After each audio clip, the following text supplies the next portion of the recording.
Donc national wi Takku Wallu qui veut une commission d'enquête parlementaire concernant li nga xam ne moo di 426 milliards par TRS yi. Bon, je pense que c'est tout à fait normal parce que Aïssata Tall Sall ak waa Takku Wallu principalement Aïssata Tall Sall d'ailleurs gis nañ ko Assemblée nationale déggoon nañ ko mu ne ministre des finances xamuñu lu ngeen di def. mais xam nañu lu ngeen warut a mën a def. donc c'était un peu dans ce cadre et peut-être même avec le recul ñu bëri bi ñu dégluwaatee kàddu Aïssata Tall Sall dañ doon xalaat ne amaana ñoom xamoon nañu ñoom de l'opposition xamoon nañu ne peut-être que mécanisme bi gouvernement bi dina ko utiliser. mais boo dégloo Aïssata Tall Sall démb ñoom dañ lay ne yëguñu ko. waxuñu leen ko sax ci commission technique. ce qui veut dire également que gouvernement bi état bi daf ko nëbb. Et il a fallu des confrères étrangers un journal boo xam ne si je ne me trompe c'est édité à Londres. ñoom ñoo ko feeñal. Le gouvernement se met à se justifier mais bon pour man li ñu digoon askan wi ci jubal jubanti. ñoom ci seen bopp ñoo njëkk a dëngal. parce que loo xam ne Sénégal la soxal loo xam ne ay garantie wu Sénégal nga joxe. mais askan bi war na ko mën a yëg. parce que ce mécanisme là du dara lu muy tayle lan la ñu tayle nag peut-être ñoom ñoo xam. mais ni nga ko jàngate ak ni ñu la ko expliquer da lay woon carrément ne ñii comme ni ngay demee banque ne ko lebal ma xaalis banque bi day am lu muy teg gët mu leer ko ne sa salaire mu ngi fay jaar. wala mu leer ko ne am na alal joo xam ne tege nga ko pour bu ëllëgee. muy garantie. voilà boo xam ne da nga koy joxe garantie. lan la Sénégal joxe garantie nag. peut-être que loolu moom moo leeragul. bu fekkente ne enquête parlementaire mën na ko leeral mais man gëw ma cette idée d'enquête parlementaire gëw ma ko. opposition bi Takku Wallu ñoom ñoo am yéene bi te man gëm naa ne bu ñu ko yóbbu Assemblée nationale Yacine moytul gars yi dañ koy bañ non du jàll parce que déjà dégg nañu justification yi nga xam ne gouvernement bi jëm na ko joxe te xam nañu ne waa Pastef ñoom ñoo am majorité à l'Assemblée nationale te kon bu boobaa logique gu gouvernement bi la ñuy topp du ñu nangu ñuy dem di lëñbët wala di jéem a xool yeneen yi mbiri yoo xam ne peut-être bëgguñu askan wi gis ko man commission d'enquête parlementaire boobu c'est bien d'en parler c'est bien de l'évoquer c'est bien envisager ko mais man gëwuma ne dina jàll même bu ñu ko déposer Assemblée nationale it li may bett mooy ñu nangul leen ko oui, mais bu ñu ko bañee moom du ma bett. Oui, il y a de fortes chances peut-être Younoussa ñu bañal leen ko aussi hein. Mais bien sûr si moo wax na ko ils sont majoritaires à l'Assemblée. C'est ça, juste ça. Voilà léegi bu ñu yóbbee foofu loi wala enquête wala quelle que soit appellation bi lu ñu fay yóbbu rek si ça les arrange pas dañu koy rejeter. Déjà ça du àgg plénière commission lañu koy rejeter. Donc mais de toute façon ils sont dans leur rôle la coalition Takku Wallu seen groupe parlementaire ils sont dans leur rôle et c'est déplorable aujourd'hui à 2 ans seulement après l'arrivée au pouvoir de ces gens-là qu'on se retrouve ñuy wax ci yëfi mbir yu mel nii alors que lii lañ doon ñaawlu lii lañ doon naqarlu lorsqu'ils étaient dans l'opposition si ma wax na ko jubal jubanti bi anamu léegi c'est une expression qui a été mise à rude épreuve loolu yëpp am na fi meneen bi mooy man lii yëpp d'accord naa sax ñu dem lébi ji xëy na sax mu leer war na leer mais boo demee lébi ji après nag ko askan wi sentir mais malheureusement bu ñu commencé leb ba léegi que ce soit sur les marchés de l'UEMOA ak lu ñuy dem uti ji tout récemment hors de l'UEMOA mais boo xoolee sur le terrain la population du ko sentir ko population bi tey jii la vécu quotidien bi gën a métti tey jii la dund bi gën a métti tey jii la jafe-jafe yi gën a bëri daanaka secteur yi yëpp ci ay jafe-jafe la nekk donc bu ñu demee lebi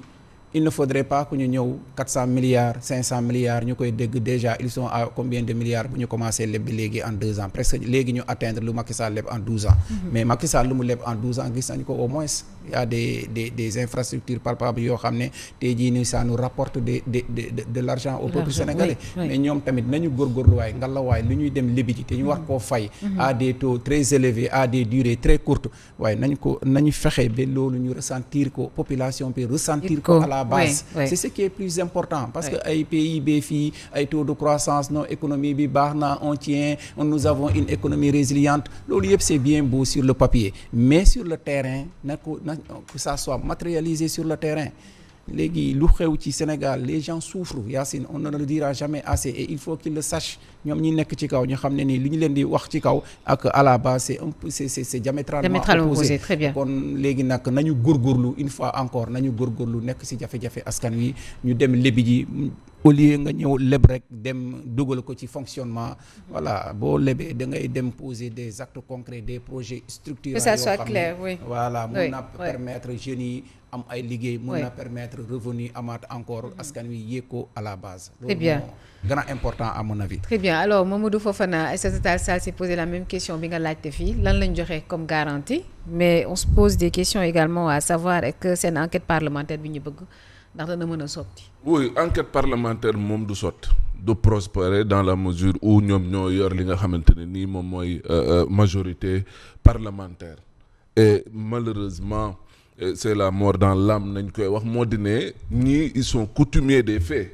parce que tey bulletin statistique de la dette est-ce que xam nga tey Sénégal ñaata la toll ci bor bi muy leb xamoo ko man xaw ma ko keneen ak keneen xamu ko combien de fois nit ñi laaj nañ ko depuis 2024 ba léegi kenn mënul am benn lisibilité kenn mënul am dara loo xamante ni mën nga ci yey yàbbi lu leer ci borom Sénégal fu mu toll xam nañ ne daal en 2024 on était à 119%. Et pour les mêmes 119% ñoom am nañ ci wàll. parce que dañ koy jiin Macky Sall. Or Bassirou Diomaye Faye a été élu ci mois de mars 2024 dafa exercer ba 31 mars 2024. kon ñoom am nañ ci wàll ci bor boobu. ça tourne autour de 8-9% nangam ak nangam l'un dans l'autre leneen li moom mooy. am na ci loo xamante ni mais Aïssata Tall Sall lu mu wax dëgg la Cheikh Diba wax naa ko fii amul en aucun moment bu mu yëgalee Sénégalais yi wax devant le parlement bi nga xam ne mooy contrôler l'action gouvernementale moom moo leen di jox quitus pour ñu war a mën a dem lebi jeeg ñoom seen mais devant le parlement Cheikh Diba mosu fa évoquer mbirum ay kii na la tuuti 426 milliards. Et même le chiffre bi évolué na Cheikh Diba nous parle de 721 milliards. yoo xamante nii nee na ci te kii la ko jëlee TRS yi léegi nag loolu duñ ko lijjanti. dañ koy bàyyeeti nii bu ko defee léegi ñu ne wéy leb nañ et puis régime boo xamante nii bërki démb fii ngeen topp Macky Sall ak ay nitam. wéy Macky day leb gi tey jii nii ñoom leb gi tey nañuy glorifié wu ne wéy ñi ngi lever ay fonds ci marché régional beeg marché sous régional pour wan la ne saa waay ñii ca la ñu nekkul li nga xamante nii moom la Sénégalais yi bëgg. la ñu nekk moom mooy li leen ñor. la nga xamante ni diggoon nañ ko Sénégalais yi loolu jóge nañ ci bu yàgg léegi nag li ci am solo moom mooy il faut saluer l'acte politique peut-être posé par la coalition Takku Wallu mu di ne à la face du monde ñu xam ne ñoom en tant que des parlementaires ñu ngi jouer pleinement seen rôle surtout quand il s'agit benn mbir boo xamante ne nii dañ ko bind à l'international pour wane ne dañ ko nëbboon waa ñi nga xam ne moom mooy waa Sénégal. Absolument alors merci beaucoup pour les interventions 7h44 moo jot tapotel leen ma live bi ni ko waxee tapotel leen ñu live bi ñëpp ragal live tout ñëw na non suñu live laa wax suñu live sur Sen TV Facebook ak YouTube ñoom seen rek waaw ñun looloo ñu ñor daal dëgg yàlla waxuñu ci kenn suñu bopp daal la ñuy lijjanti ak li ñor askan bi ak li ñor askan bi ba pare askan bi la ñuy waxtaanal rek that's it dañuy wax ak yéen bilaay dañuy wax ak yéen doo def maa leen di nuyu Simon ma lay fay Badiane national nii naa la Younoussa maa ngi lay nuyu mon ex maître maa ngi lay nuyu foofu borom Géejawaay ci loolu ne maa ngi lay nuyu ci yéen laay tijjee maa ngi lay nuyu bu baax Thierno Yacine sama rakk xol maa ngi lay nuyu maa ngi lay fay grande sœur de valeur Abbas ñi ci suuf ñëpp di nuyu ñëpp ñi nga xam ne ñu ngi ñuy suivre ci la chaîne leader la Sen TV ñi nga xam ne wax dëgg yàlla ñu ngi xool matinal bi bu baax a baax ñu ngi leen di nuyu tribune yéen kaay la ñuy dooree li nga xam ne moom gën a fës ci yéen kaay yi wax nañ ko ni ki démb kaas nañ ko ci rajo bi muy acte de vandalisme yi nga xam ne am na ginnaaw match AS Pikine GSC ñi nga xam ne nag ñoom ñoo ko def bu yeboo seeni mbokk jóg foofu parce que police nag def na communiqué nee na dina traqué ña nga xam ne ñoo def lu ñaawle parce que gis nañ saccage yi am autour du stade Léopold Sédar Senghor waaye gis nañ ni it yéen kaay bi des médias bi nee na ay sànni nañ ko yàq ay parking privé quincaillerie ñu toj leen briser ay vitrine yàq ay woto yoo xam ne sakkan na lool te loolu lépp nag daanaka ubbi nañ ci ab enquête ngir def ci ab leeral donte police nag xam na ni jëloon na ay matukaayam waaye booru 19h daal ci la mbir yi dégénéré gars yi mel ni ñu say di yore ay xeer di song nit ñi di yàq seeni alal di xaañ nit yi ci loo xam ne teguñu ko fenn police nee na ubbi na ci enquête boo xam ni temp la koy def waaye dinañ jéem a xam dëgg-dëgg ñan ñoo def ñaawteef gii nii. loolu lenn waaw. li ñuy resté fekk alalu jàmbur teg nga toj ko sàcc dem si yoon loolu moo fi xewoon 2021 di waaw jël ay nit fekk leen seen i kër di leen di dóori ay xeer ak lu ne nga leen di koy def mais loolu la gone yi li ñu gis noonu loolu nañuy répété rek amul leneen football jarul lii de waaw football dafa war a boole de sport si boppam sax dafa war a boole franchement doo comprendre jarul lii jaru ko ay match football kese la fair play la laaj dafa dem ba eenante sax dafa daal di judd ci seen discours boo leen di xool ci vidéo yu ñuy def ci réseaux sociaux yi da ngay sentir haine boobu noonu. boo amee sens fekkee scène de violence yi da lay jaaxal.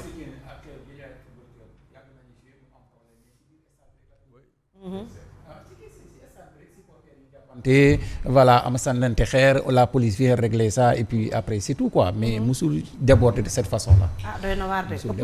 na de en tout cas tribune nee na ku ci taqee moom. romb bagage jàmbur di ko toj di sàcc di yóbbu. bu yeboo ngeen tiit yéen kaay bi média bi nee na police ubbi na ci enquête. dinañ leen jàpp de parce que réew mi yëpp caméra